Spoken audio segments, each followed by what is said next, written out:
Adventures of Sherlock Holmes by Sir Arthur Conan Doyle. Adventure number 3. A Case of Identity.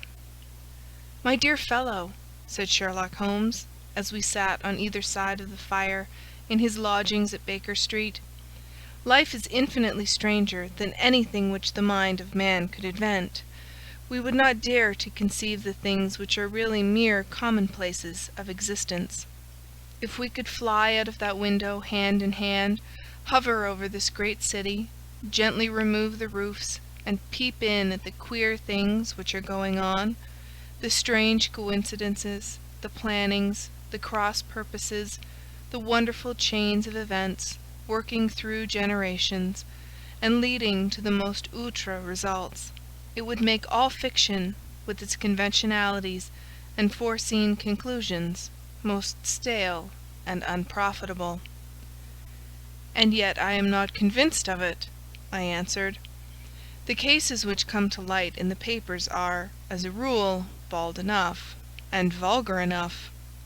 We have in our police reports realism pushed to its extreme limits, and yet the result is, it must be confessed, neither fascinating nor artistic." "A certain selection and discretion must be used in producing a realistic effect," remarked Holmes. "This is wanting in the police report, where more stress is laid, perhaps, upon the platitudes of the magistrate than upon the details, which to an observer contain the vital essence of the whole matter. Depend upon it, there is nothing so unnatural as the commonplace." I smiled and shook my head. "I can quite understand your thinking so," I said. "Of course, in your position of unofficial adviser and helper to everybody who is absolutely puzzled throughout 3 continents, you are brought in contact with all that is strange and bizarre. But here—" I picked up the morning paper from the ground. "Let us put it to a practical test. Here is the first heading upon which I come: 'A husband's cruelty to his wife.' There is half a column of print, but I know without reading it that it is all perfectly familiar to me. There is, of course, the other woman, the drink, the push, the blow, the bruise, the sympathetic sister or landlady. The crudest of writers could invent nothing more crude." "Indeed, your example is an unfortunate one for your argument," said Holmes, taking the paper and glancing his eye down it. "This is the Dundas separation case, and, as it happens, I was engaged in clearing up some small points in connection with it. The husband was a teetotaler, and there was no other woman, and the conduct complained of was that he had drifted into the habit of winding up every meal by taking out his false teeth and hurling them at his wife, which, you will allow, is not an action likely to occur to the imagination of the average story-teller. Take a pinch of snuff, doctor, and acknowledge that I have scored over you in your example." He held out his snuff-box of old gold, with a great amethyst in the centre of the lid. Its splendour was in such contrast to his homely ways and simple life that I could not help commenting upon it. "Ah," said he, "I forgot that I had not seen you for some weeks. It is a little souvenir from the King of Bohemia in return for my assistance in the case of the Irene Adler papers." "And the ring?"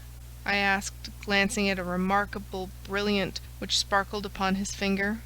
"It was from the reigning family of Holland, though the matter in which I served them was of such delicacy that I cannot confide it even to you, who have been good enough to chronicle 1 or 2 of my little problems." "And have you any on hand just now?" I asked with interest. "Some 10 or 12, but none which present any feature of interest. They are important, you understand, without being interesting. Indeed, I have found that it is usually in unimportant matters that there is a field for the observation, and for the quick analysis of cause and effect which gives the charm to an investigation. The larger crimes are apt to be the simpler, for the bigger the crime, the more obvious, as a rule, is the motive.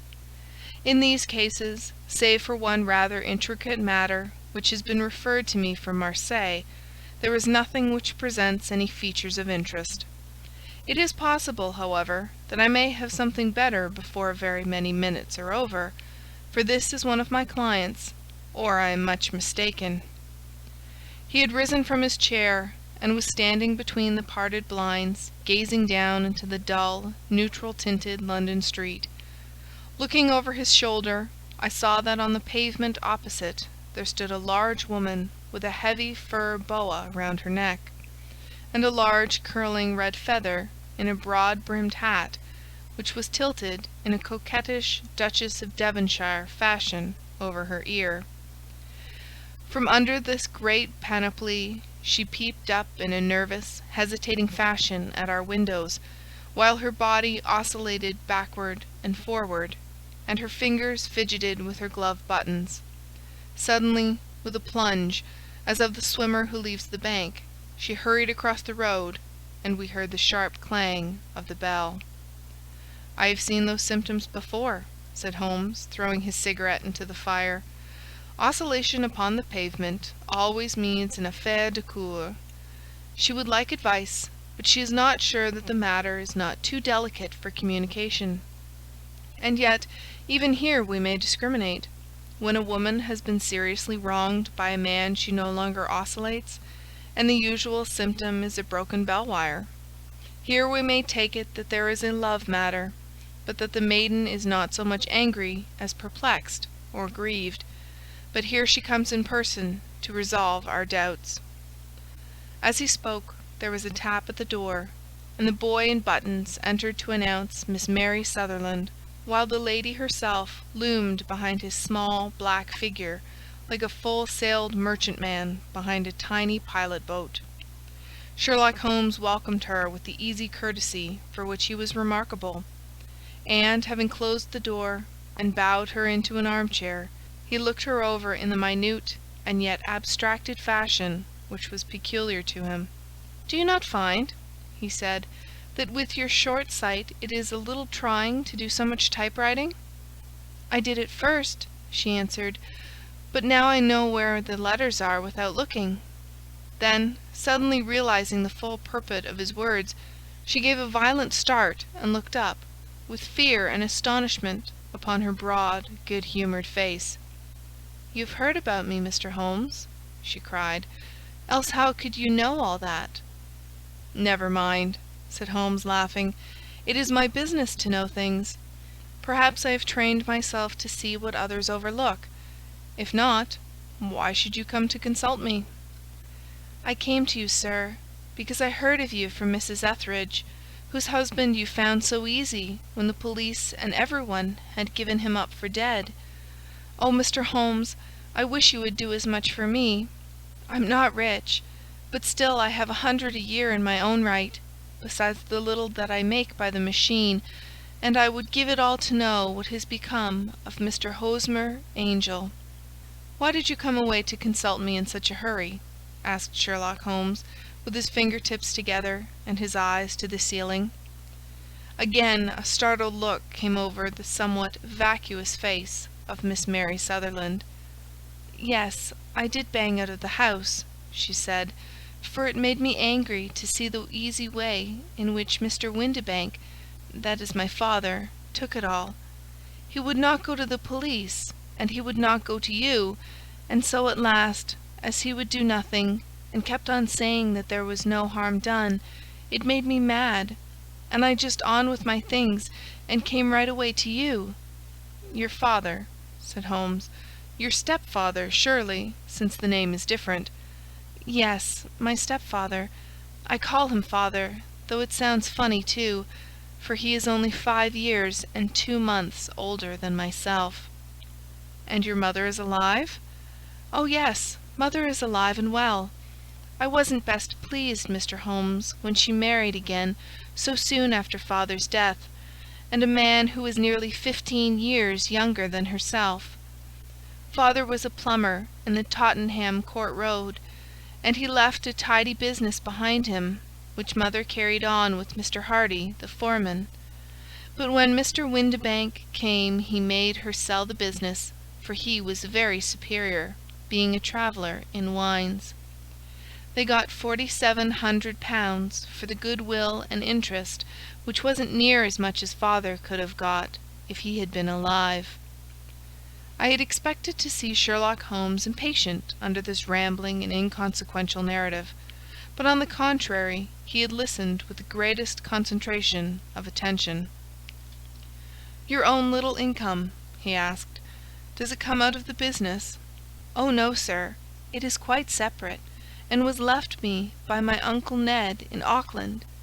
It is in New Zealand stock, paying 4.5 per cent. £2,500 was the amount, but I can only touch the interest." "You interest me extremely," said Holmes, "and since you draw so large a sum as 100 a year, with what you earn into the bargain, you no doubt travel a little and indulge yourself in every way. I believe that a single lady can get on very nicely upon an income of about £60.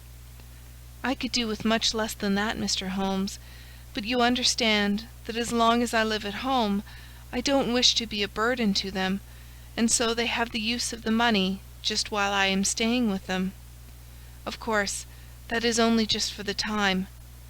Mr. Windibank draws my interest every quarter and pays it over to mother, and I find that I can do pretty well with what I earn at typewriting. It brings me 2 pence a sheet, and I can often do from 15 to 20 sheets in a day." "You have made your position very clear to me," said Holmes. "This is my friend, Dr. Watson, before whom you can speak as freely as before myself. Kindly tell us now all about your connection with Mr. Hosmer Angel." A flush stole over Miss Sutherland's face, and she picked nervously at the fringe of her jacket. "I met him first at the gasfitters' ball," she said. "They used to send father tickets when he was alive, and then afterwards they remembered us, and sent them to mother.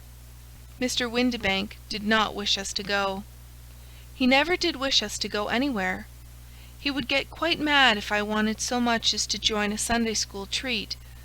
But this time I was set on going, and I would go, for what right had he to prevent?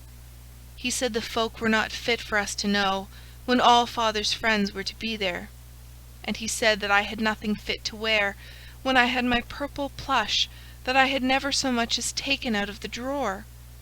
At last, when nothing else would do, he went off to France upon the business of the firm, but we went, mother and I, with Mr. Hardy, who used to be our foreman, and it was there I met Mr. Hosmer Angel." "I suppose," said Holmes, "that when Mr. Windibank came back from France he was very annoyed at your having gone to the ball?" "Oh, well, he was very good about it. He laughed, I remembered, and shrugged his shoulders, and said there was no use denying anything to a woman, for she would have her way." "I see. Then at the gasfitters' ball you met, as I understand, a gentleman called Mr. Hosmer Angel?" "Yes, sir.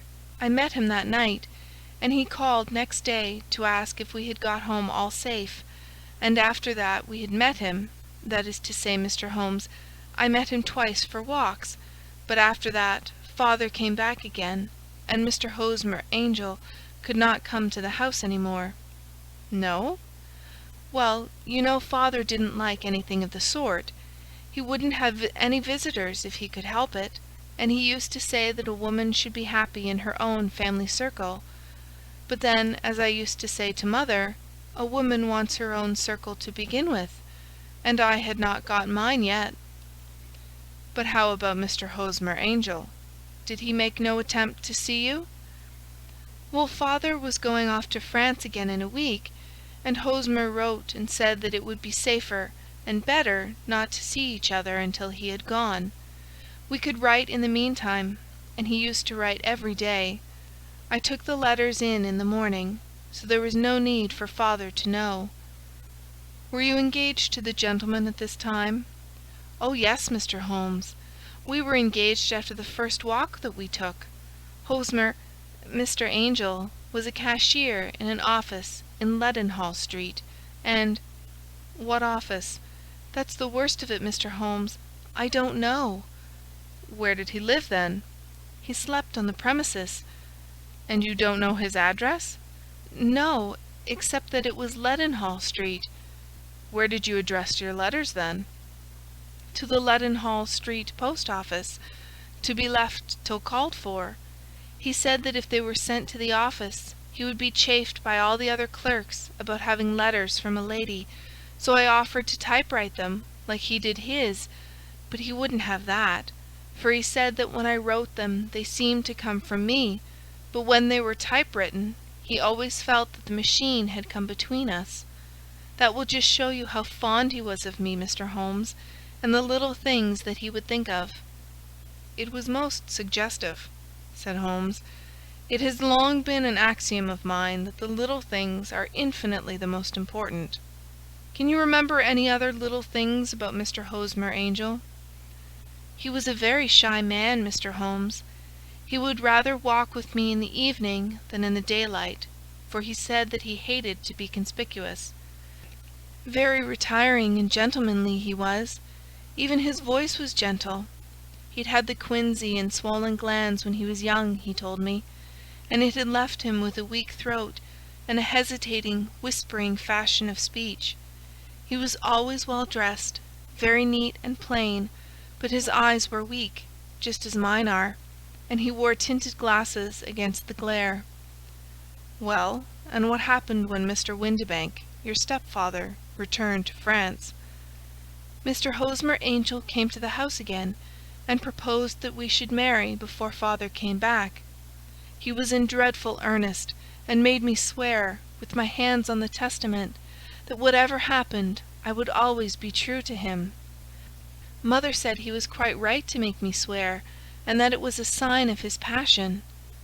Mother was all in his favour from the first, and was even fonder of him than I was. Then, when they talked of marrying within the week, I began to ask about father, but they both said never to mind about father, but just to tell him afterwards, and mother said she would make it all right with him. I didn't quite like that, Mr. Holmes. It seemed funny that I should ask his leave, as he was only a few years older than me, but I didn't want to do anything on the sly, so I wrote to father at Bordeaux, where the company has its French offices, but the letter came back to me on the very morning of the wedding." "It missed him, then?" "Yes, sir, for he had started to England just before it arrived." "Ha! That was unfortunate. Your wedding was arranged, then, for the Friday. Was it to be in church?" "Yes, sir, but very quietly. It was to be at St. Saviour's, near King's Cross, and we were to have breakfast afterwards at the St. Pancras Hotel. Hosmer came for us in a hansom, but as there were two of us, he put us both into it and stepped himself into a four-wheeler, which happened to be the only other cab in the street. We got to the church first, and when the four-wheeler drove up, we waited for him to step out, but he never did, and when the cabman got down from the box and looked, there was no one there. The cabman said that he could not imagine what had become of him, for he had seen him get in with his own eyes. That was last Friday, Mr. Holmes, and I have never seen or heard anything since then to throw any light upon what became of him." "It seems to me that you have been very shamefully treated," said Holmes. "Oh, no, sir. He was too good and kind to leave me so. Why, all the morning he was saying to me that, whatever happened, I was to be true, and that even if something quite unforeseen occurred to separate us, I was always to remember that I was pledged to him, and that he would claim his pledge sooner or later. It seemed strange talk for a wedding morning, but what has happened since gives a meaning to it." "Most certainly it does. Your own opinion is, then, that some unforeseen catastrophe has occurred to him?" "Yes, sir. I believe that he foresaw some danger, or else he would not have talked so. And then I think that what he foresaw happened." "But you have no notion as to what it could have been?" "None." "One more question. How did your mother take the matter?" "She was angry, and said that I was never to speak of the matter again." "And your father?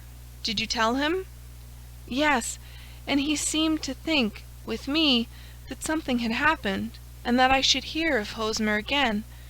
As he said, what interest could anyone have in bringing me to the doors of the church, and then leaving me?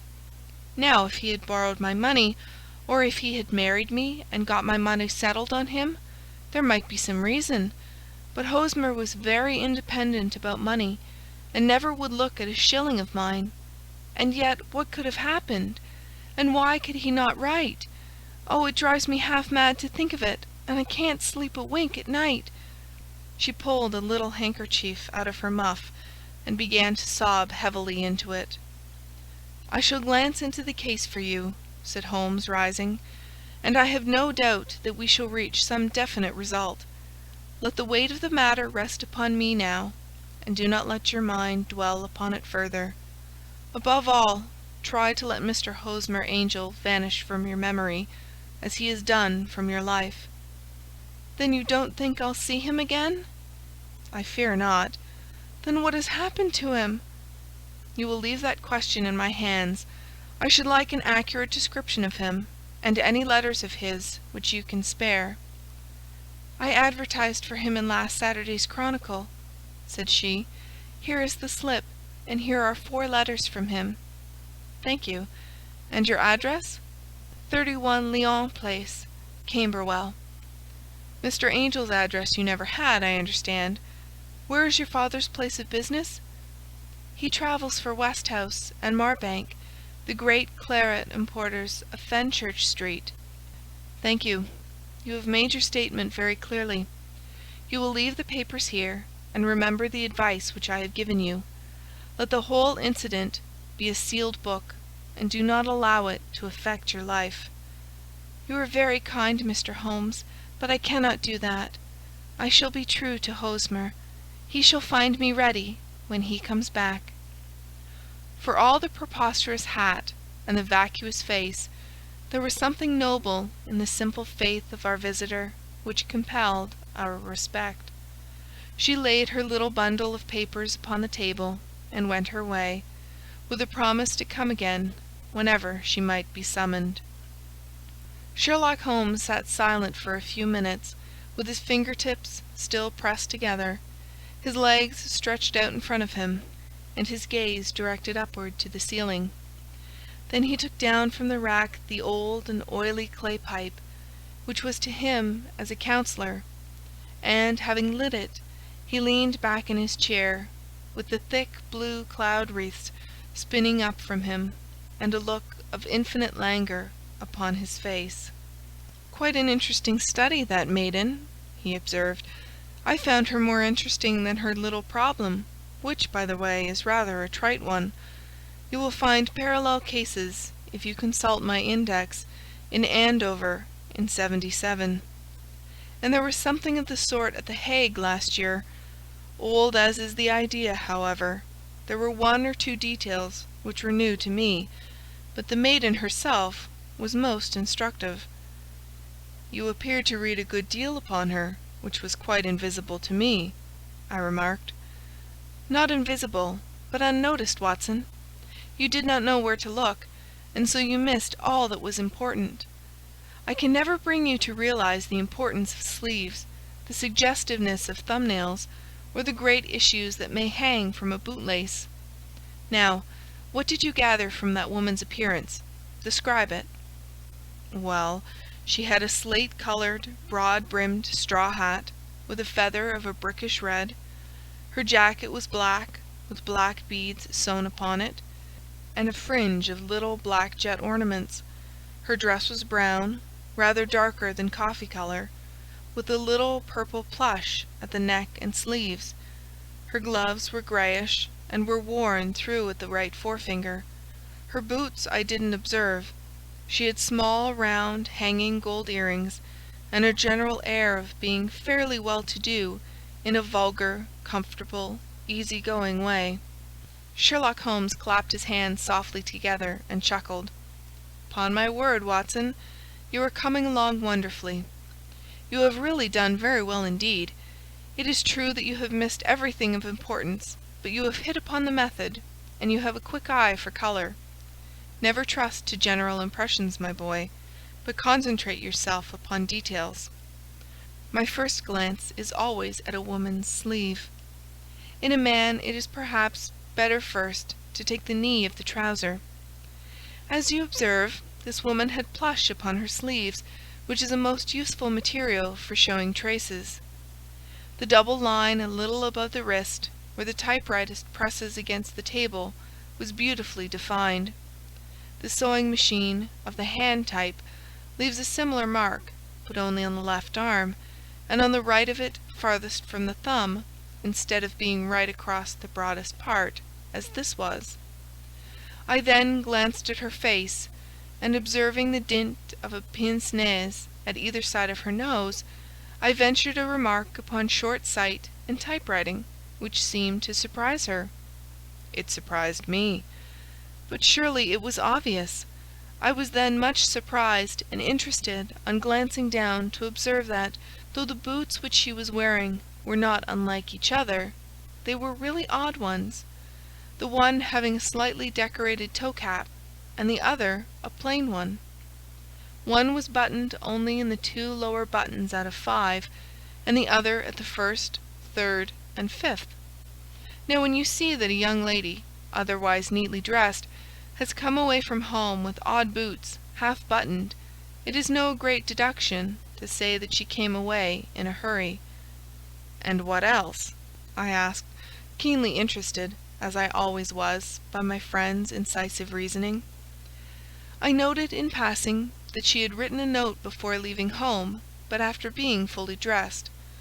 You observed that her right glove was torn at the forefinger, but you did not apparently see that both glove and finger were stained with violet ink. She had written in a hurry and dipped her pen too deep. It must have been this morning, or the mark would not remain clear upon the finger. All this is amusing, though rather elementary, but I must go back to business, Watson. Would you mind reading me the advertised description of Mr. Hosmer Angel? I held the little printed slip to the light.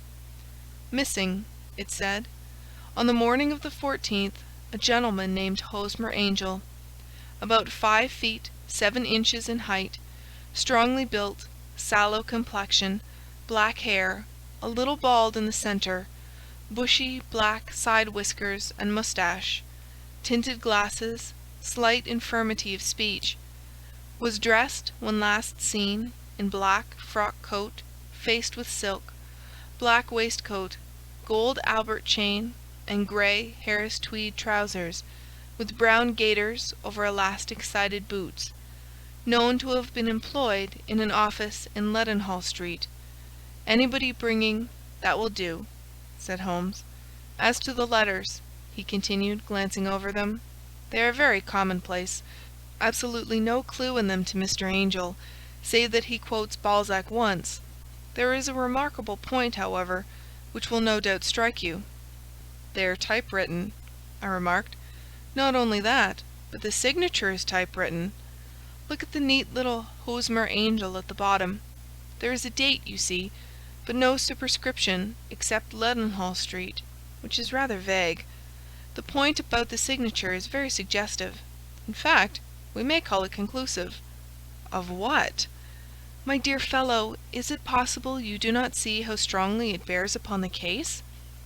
"I cannot say that I do, unless it were that he wished to be able to deny his signature if an action for breach of promise were instituted. No, that was not the point. However, I shall write 2 letters which should settle the matter.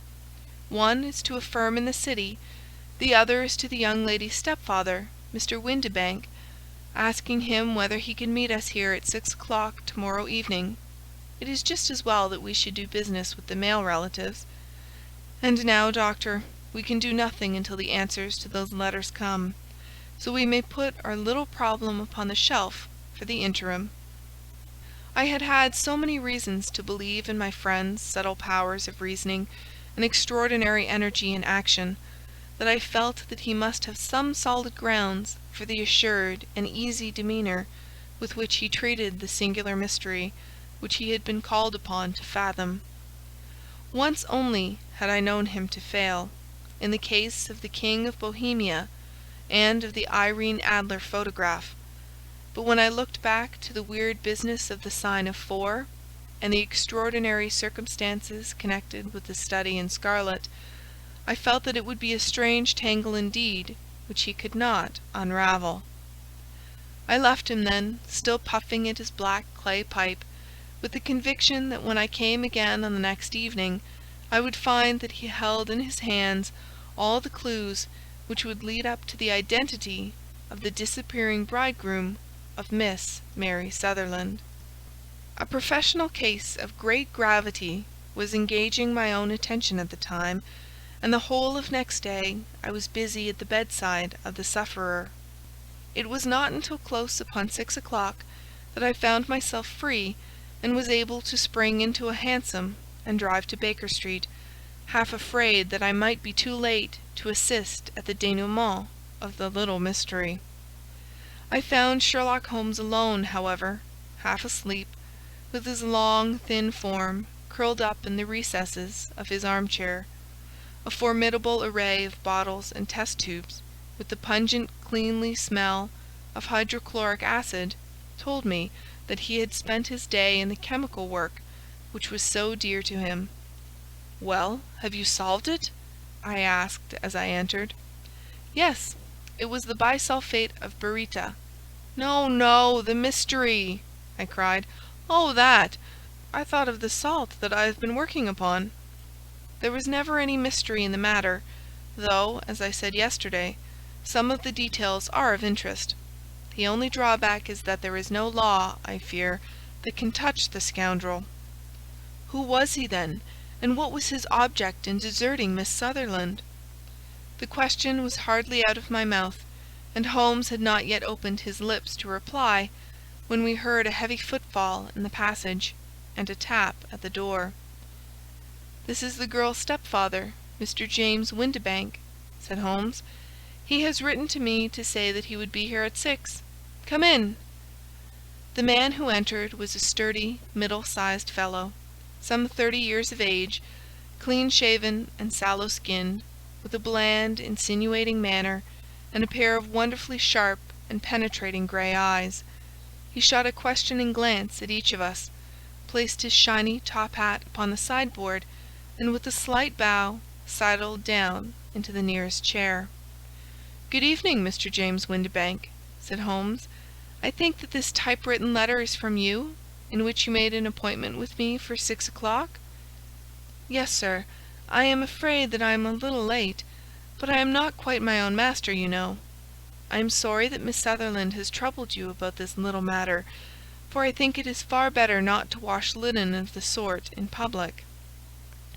It was quite against my wishes that she came, but she is a very excitable, impulsive girl, as you may have noticed, and she is not easily controlled when she has made up her mind on a point. Of course, I did not mind you so much, as you are not connected with the official police, but it is not pleasant to have a family misfortune like this noised abroad. Besides, it is a useless expense, for how could you possibly find this Hosmer angel?" "On the contrary," said Holmes quietly, "I have every reason to believe that I will succeed in discovering Mr. Hosmer Angel." Mr. Windibank gave a violent start and dropped his gloves. "I am delighted to hear it," he said. "It is a curious thing," remarked Holmes, "that a typewriter has really quite as much individuality as a man's handwriting. Unless they are quite new, no two of them write exactly alike. Some letters get more worn than others, and some wear only on one side. Now you remark in this note of yours, Mr. Windibank, that in every case there is some little slurring over of the E, and a slight defect in the tail of the R. There are 14 other characteristics, but those are the most obvious. We do all our correspondence with this machine at the office, and no doubt it is a little worn," our visitor answered, glancing keenly at Holmes with his bright little eyes.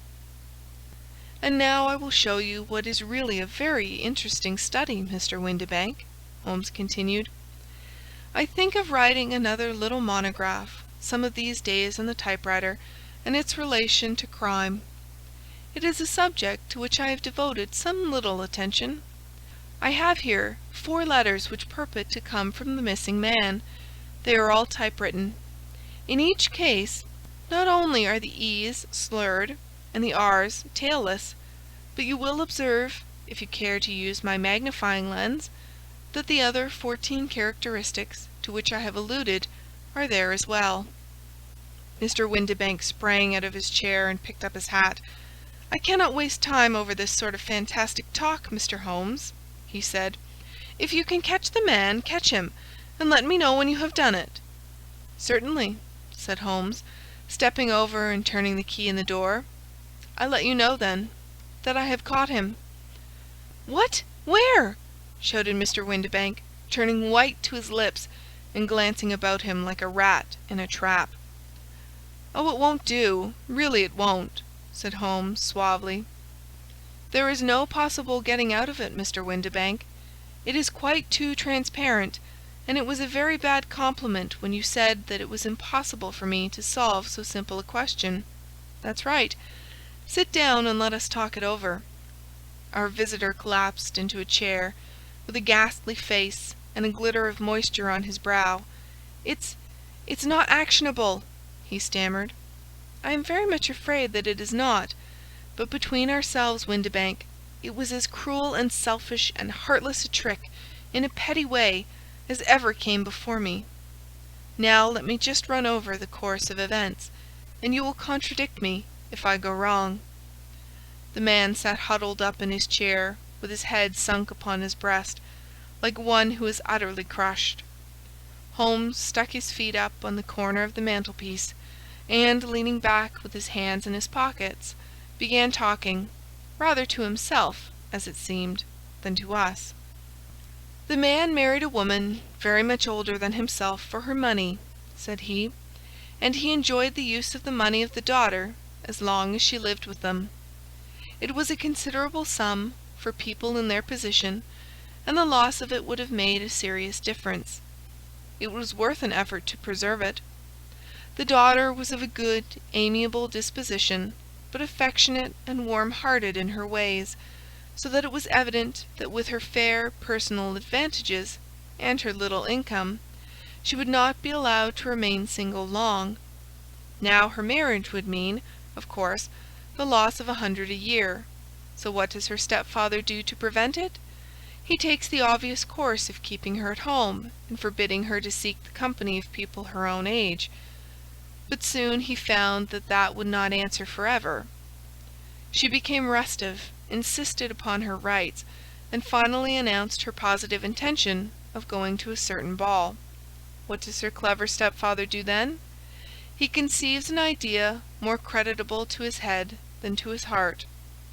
With the connivance and assistance of his wife, he disguised himself, covered those keen eyes with tinted glasses, masked the face with a moustache and a pair of bushy whiskers, sunk that clear voice into an insinuating whisper, and doubly secure on account of the girl's short sight, he appears as Mr. Hosmer Angel, and keeps off other lovers by making love himself. "It was only a joke at first," groaned our visitor. "We never thought that she would have been so carried away." "Very likely not. However that may be, the young lady was very decidedly carried away, and, having quite made up her mind that her stepfather was in France, the suspicion of treachery never for an instant entered her mind. She was flattered by the gentleman's attentions, and the effect was increased by the loudly expressed admiration of her mother. Then Mr. Angel began to call, for it was obvious that the matter should be pushed as far as it would go if a real effect were to be produced. There were meetings and an engagement which would finally secure the girl's affections from turning towards anyone else. But the deception could not be kept up forever. These pretended journeys to France were rather cumbrous. The thing to do was clearly to bring the business to an end in such a dramatic manner that it would leave a permanent impression upon the young lady's mind, and prevent her from looking upon any other suitor for some time to come. Hence those vows of fidelity exacted upon a testament, and hence also the allusions to a possibility of something happening on the very morning of the wedding. James Windibank wished Miss Sutherland to be so bound to Hosmer Angel, and so uncertain as to his fate, that for 10 years to come, at any rate, she would not listen to another man. As far as the church door he brought her, and then, as he could go no farther, he conveniently vanished away by the old trick of stepping in at one door of a four-wheeler and out at the other. I think that was the chain of events, Mr. Windibank." Our visitor had recovered something of his assurance while Holmes had been talking, and he rose from his chair now with a cold sneer upon his pale face. "It may be so, or it may not, Mr. Holmes," said he.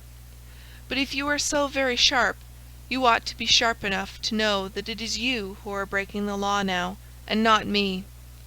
I have done nothing actionable from the first, but as long as you keep that door locked, you lay yourself open to an action for assault and illegal constraint." "The law cannot, as you say, touch you," said Holmes, unlocking and throwing open the door. "Yet there never was a man who deserved punishment more. If the young lady has a brother or a friend, he ought to lay a whip across your shoulders. By Jove!"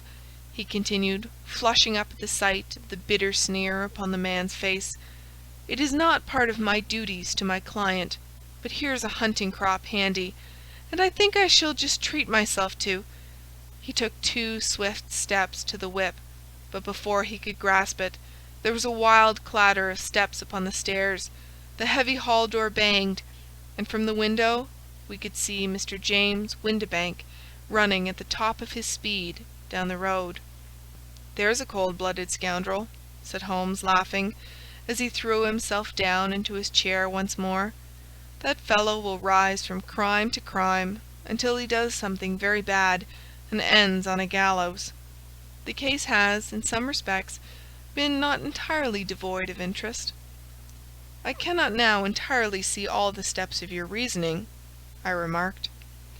"Well, of course it was obvious from the first that this Mr. Hosmer Angel must have some strong object for his curious conduct, and it was equally clear that the only man who really profited by the incident, as far as we could see, was the stepfather. Then the fact that the 2 men were never together, but that the one always appeared when the other was away, was suggestive. So were the tinted spectacles and the curious voice, which both hinted at a disguise, as did the bushy whiskers. My suspicions were all confirmed by his peculiar action in typewriting his signature, which, of course, inferred that his handwriting was so familiar to her that she would recognize even the smallest sample of it. You see, all these isolated facts, together with many minor ones, all pointed in the same direction." "And how did you verify them?" "Having once spotted my man, it was easy to get corroboration. I knew the firm for which this man worked. Having taken the printed description, I eliminated everything from it which could be the result of a disguise, the whiskers, the glasses, the voice, and I sent it to the firm, with a request that they would inform me whether it answered to the description of any of their travellers. I had already noticed the peculiarities of the typewriter, and I wrote to the man himself at his business address, asking him if he would come here. As I expected, his reply was typewritten, and revealed the same trivial but characteristic defects. The same post brought me a letter from Westhouse and Marbank of Fenchurch Street to say that the description tallied in every respect with that of their employee, James Windibank. Voilà tout.